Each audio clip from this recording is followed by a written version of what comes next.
Olá pessoal, bem-vindos a mais um podcast da Fus Press, né? Hoje nós vamos ter um Vultos e Sombras a respeito de uma série, né, da Apple TV que se chama Disclosure, né? Não sei como ficou a tradução, aliás, em português, né? É baseado num livro de uma autora chamada René Knight. Não li o livro, não sei muito a respeito do livro, me parece que é bastante elogiado. A tradução brasileira do livro é um spoiler gigantesco, né? Isso é um ponto importante, né? Eu vou tentar fugir de spoilers, mas é uma análise, né? É um ensaio, então pode ser que eu recaia em uma coisa ou outra. É muito difícil controlar, é muito difícil saber em que parte também que as pessoas dividem, né? É muito difícil isso. Mas eu posso dizer que não faz diferença, né? Saber o que vai acontecer. Isso não é um psicose, né? Alguma coisa assim. A pessoa nunca viu um psicose, né? Ou o sexto sentido. É uma série que trata de elementos, assim, os elementos que são apresentados na primeira parte da série, eles também de certa forma são apresentados na segunda parte da série. O que muda são duas coisas: o ponto de vista e a maneira como esses elementos se organizam, por assim dizer. E isso é uma mudança decisiva, fundamental, muda absolutamente tudo, né? E aí o espectador percebe que, de certa forma, ele foi não levado digamos assim, a uma posição, porque o filme ele não trabalha tanto com esse aspecto manipulativo. Ele tenta dar uma visão de reações humanas mais ou menos normais das pessoas que estão ali, não é? Mas, de certa forma, a posição do que é narrado, como eu disse, essa mudança de quem narra e a posição de quem narra, a posição de quem narra na primeira parte leva o espectador, de fato, a uma visão que é muito diferente da visão que ele vai ter na segunda parte. Se não muito diferente, ela tem pelo menos uma diferença fundamental, que é a relação que está em relação à personagem da Cate Blanchett, né, que é a Catherine Ravenscroft. Mas estou adiantando um pouco as coisas, né? Então é uma série, chama Disclosure. É interessante porque a tradução, como eu falei, né, eu vi o nome da tradução, eu acho que é esse livro, tenho a impressão que é, pelo resumo que eu li na Amazon. E essa tradução, ela é complicada porque, além dela dar um spoiler do livro, digamos assim, né, é um livro de suspense, creio eu, ela é incorreta, se for exatamente essa tradução que eu vi na Amazon, né? Pode ser de outro livro, sei lá, mas me parece que é desse livro mesmo. Porque disclosure significa, na verdade, um aviso, às vezes de natureza legal, né? Mas, enfim, um aviso colocado no início de uma obra audiovisual. Então, é aquele aviso, né, de que, sei lá, essa obra não tem nada a ver com seres, né, com pessoas vivas ou mortas, ou não é, que você coloca às vezes até para evitar um processo legal. Então é o aviso de que aquilo que está diante do leitor ou não corresponde à realidade, ou corresponde só em parte, ou não ou é uma obra totalmente ficção, não é? É o aviso, né? São aqueles é aquele tipo específico de paratexto bastante funcional que antecipa o texto e antecipa reações que o leitor possa ter diante do texto, né? E é esse paratexto, digamos assim, que começa um pouco a narrativa, né? A partir desse paratexto, né? Porque isso aí não é spoiler para ninguém, isso está no trailer da série, e isso vai acontecer nos primeiros 5 minutos de série.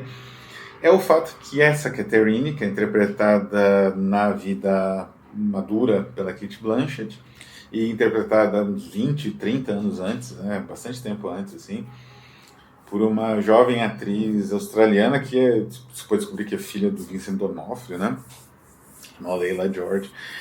E essa Catherine Ravenscroft é uma diretora de documentários. Parece que essa René Knight, né, também era diretora de documentários e tem uma carreira considerada assim exemplar.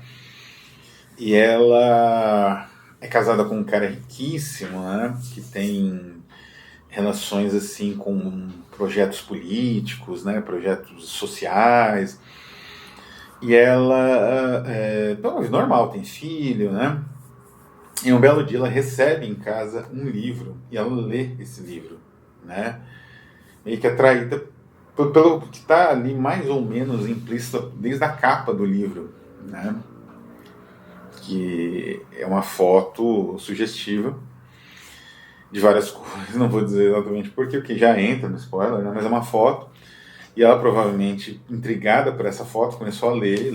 Isso não fica muito claro no filme, na série, provavelmente no livro sim. E aí ela descobre que o livro fala de não fala exatamente da vida dela, né? Não é um desses filmes de metalinguagem, né? Que tem aí alguns, aí, uma certa importância e tal. Não, é um filme, digamos assim, realista, né? É uma série realista. E ela então descobre que esse livro reproduz um momento da vida dela de uma forma que é, digamos assim, degradante para ela.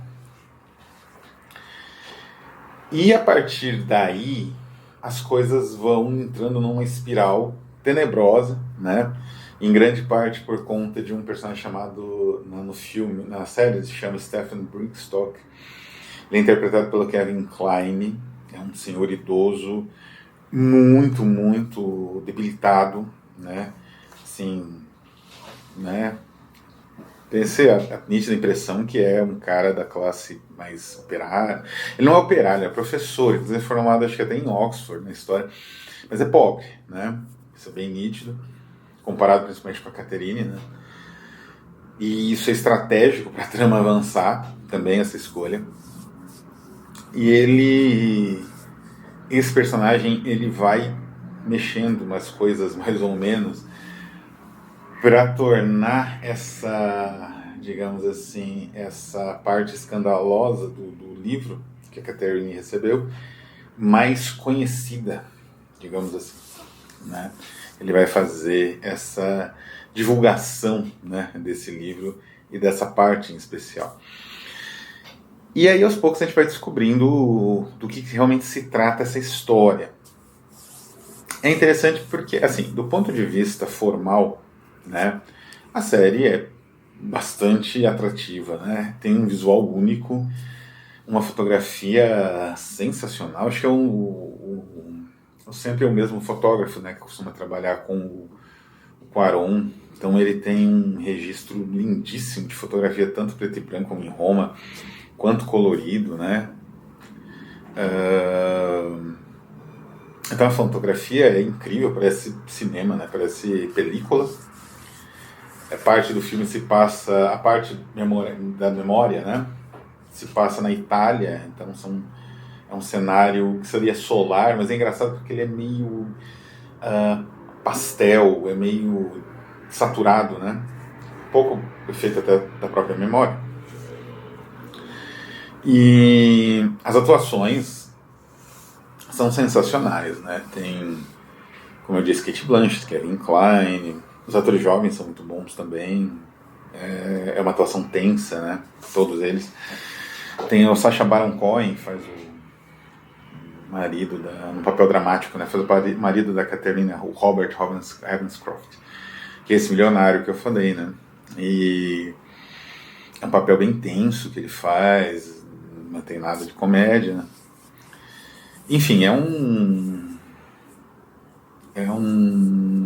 uma narrativa sensacional. E do ponto de vista, digamos assim, da própria história, né, da narrativa contada, o Cuarón, ele domina o recurso. Ele utiliza uma narradora, que provavelmente deve ser a voz narrativa do livro, muito provavelmente escrita em terceira pessoa, né, que é uma atriz indiana, né, da Índia. Ela tem uma voz, uma presença bastante forte ali, ela faz a narração da história. E o Kevin Kline faz a narração nos 4 primeiros episódios, dos momentos que ele aparece, né? E aí, essa é uma decisão interessante, porque é para, de certa forma, o espectador entender a psicologia do Kevin Kline, o personagem do Kevin Kline, que é muito peculiar, né? É um personagem fascinante. Psicótico, evidentemente, mas fascinante. E, aos poucos, conforme vai chegando aos últimos, o 7º, né, o 8º, eu não lembro qual que é o último episódio, ele vai silenciando essa voz do Kevin Kline, do personagem do Kevin Kline, provavelmente para evitar a antecipação de certas informações que o público precisa de ter um certo distanciamento para que o impacto se produza. Então é muito inteligente essa estrutura, né? É uma estrutura, digamos assim, expansiva, de expansão-contração, em torno desse elemento de voz em off, que nessa trama aqui é muito importante, porque é um debate, na verdade, literalmente, um choque de vozes discordantes narrando o mesmo evento, né? São vozes discordantes diante do mesmo evento. E me lembrou muito, na verdade, essa trama me lembrou muito o Harry James, né? Curioso isso, né? Porque o Harry James, embora ele seja muito célebre hoje por conta de Turn of the Screw, né? Volta do Parafuso, virou série, né? Da Netflix. Ele escreveu alguns contos a respeito de degradação social, vida privada, de pessoas assim tendo acesso a papéis privados com o objetivo de chantar, os objetivos da época, né? Então, de certa forma, o Henry James ele tocou num aspecto que hoje é muito comum e que hoje, com essa nossa naturalização da perda de uma certa esfera privada,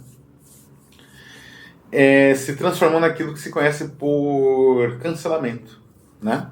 Era isso, era chantagear a pessoa, descobrir algum podre dela em cartas, né? Às vezes até pelo uso da violência, ou fazer uma cilada para essa pessoa, né? E o James era muito preocupado com isso, até um pouco paranoico com isso, que é muito curioso. E ele escreveu um pouco sobre isso, né? E um conto, que é da melhor fase dele, né? Foi aquele ano, acho que 1908, né?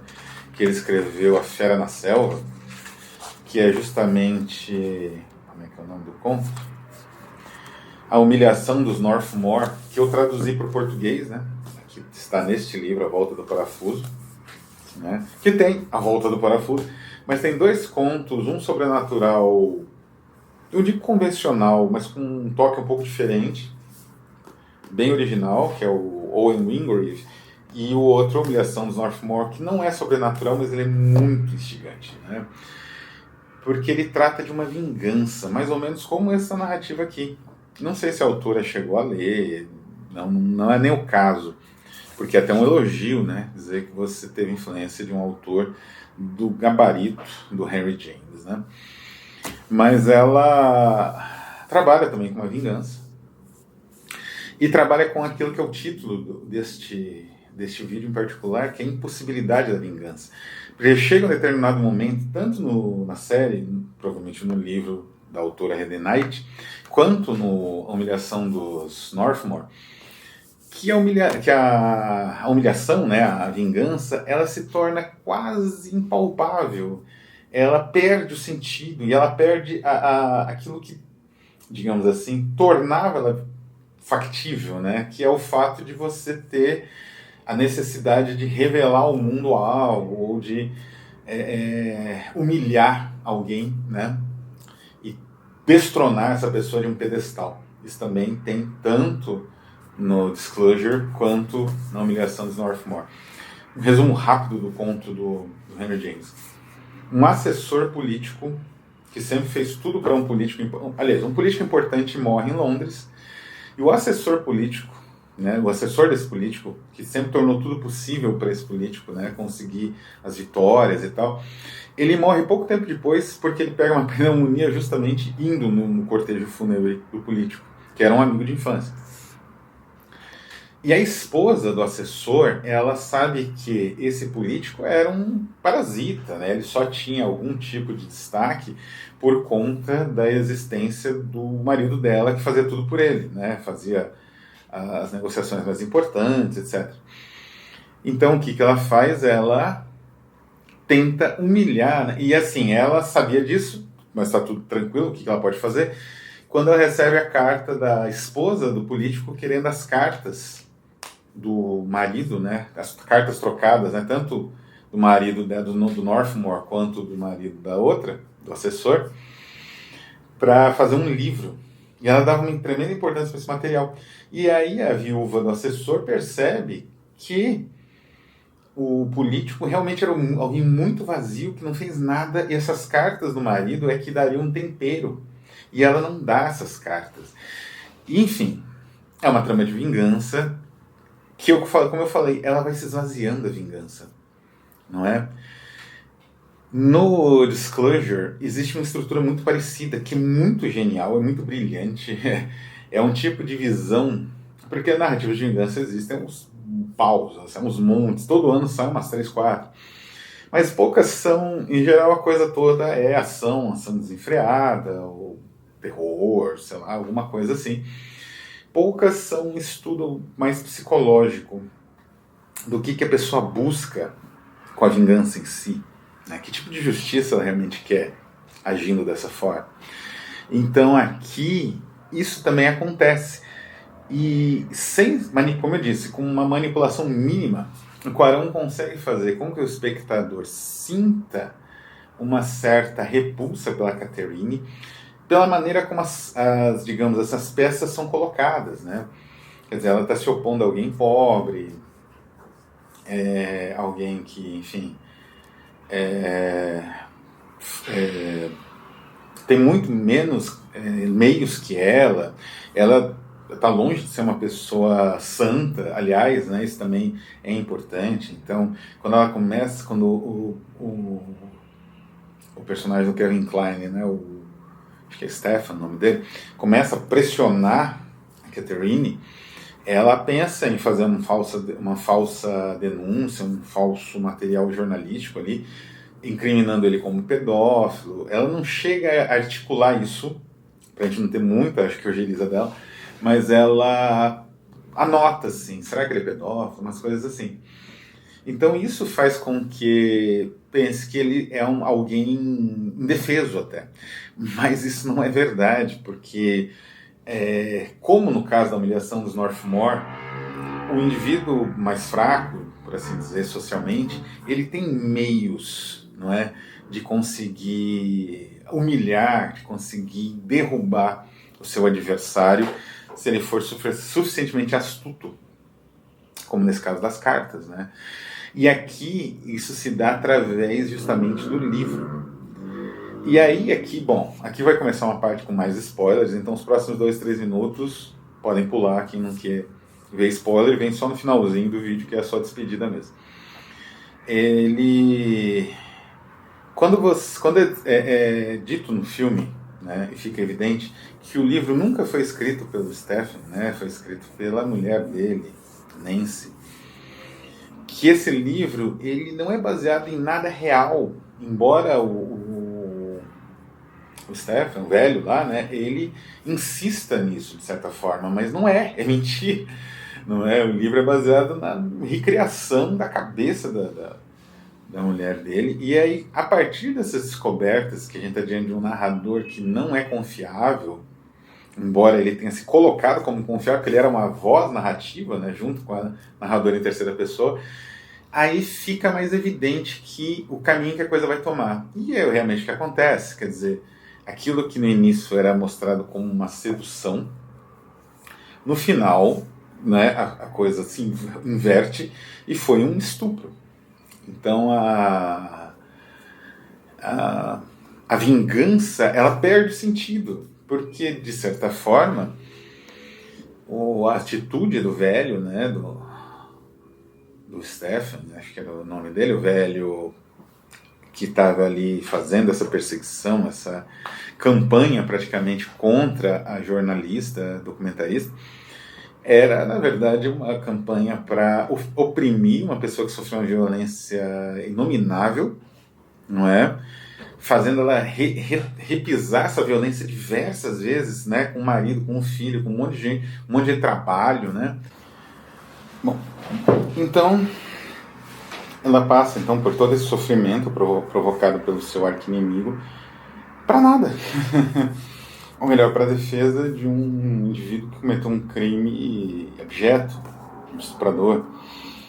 Então, ou seja, a própria percepção da vingança, o sentido, né, aquele sentido que o filme conseguiu, de certa forma, imprimir às ações do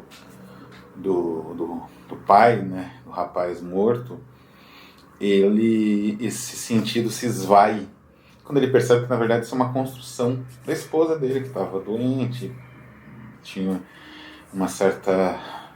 mimava bastante o filho, etc. Né?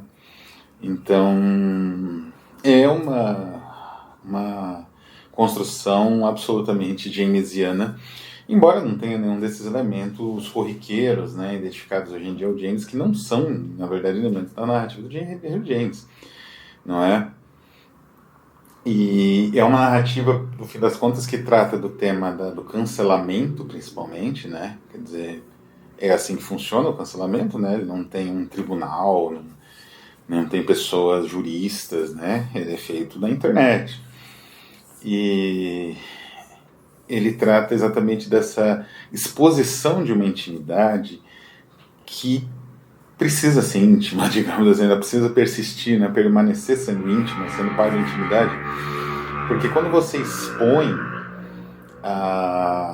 digamos assim, é exatamente o que acontece na história, você está expondo a visão de alguém, e não da própria pessoa. Não é? Embora, evidentemente, seja necessário, em muitos casos, assim, fazer uma avaliação das ações de determinadas pessoas aí, né, de abuso e tudo mais, é necessário, por outro lado, manter um mínimo, né, de respeito a uma certa porção íntima das pessoas, que às vezes está relacionada com coisas muito traumáticas, que é difícil até da pessoa gerenciar. Né? Então é uma série brilhante, jamesiana, como eu disse, né? Isso é raro hoje em dia até, né? É um autor que não faz tanto sucesso quanto deveria, mas vale muito a pena. E eu vou ficando por aqui. Conheçam a nossa nova campanha no Catarse, que começa amanhã, né? Horrores Estéticos. A gente vai falar bastante dela aqui no canal. E apoiem, se for possível, divulguem aos que não puderem. Né? De qualquer forma, agradeço muito qualquer tipo de ajuda. Um abraço e até a próxima.